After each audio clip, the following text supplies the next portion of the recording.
Welcome back. A major American industry group has told CCTV that China and the U.S. may be on the verge of a major breakthrough. The Solar Energy Industries Association is working on a big deal to end all current trade disputes related to the solar panel industry. Daniel Ryntjes has more.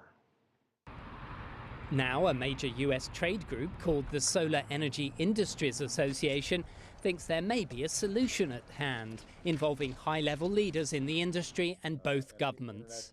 A negotiated solution between the U.S. and China, what we're calling for would be the first time anything like this has been achieved.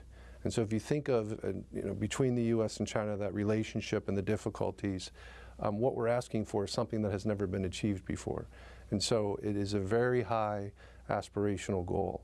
But we do believe that that goal is achievable and that we are making important progress. Today, the International Trade Commission took a preliminary decision to expand duties on Chinese solar panel makers when they source solar cells from a third country, in this case Taiwan, in order to circumvent tariffs imposed from a previous ruling. Both complaints were led by a German company with US manufacturing facilities, SolarWorld. The proposed deal would end all existing tariff orders and all existing trade cases, including the SolarWorld case. It would also end Chinese tariffs on US polysilicon suppliers, the raw material for solar panels. Chinese companies would establish a settlement fund for SolarWorld. I think all the key parties are starting to align, recognize the need for settlement, and we hope that within the next few weeks we can at least help broker an initial negotiating dialogue or even a conversation where we get all the key parties in the room.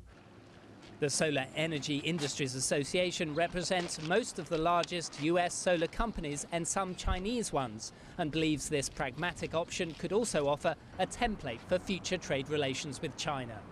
It may also prove to be an attractive option, given that trade disputes often damage China-US relations as a whole and provide few real-world benefits, even to those who win such cases. Daniel Ryntjes, CCTV, Washington.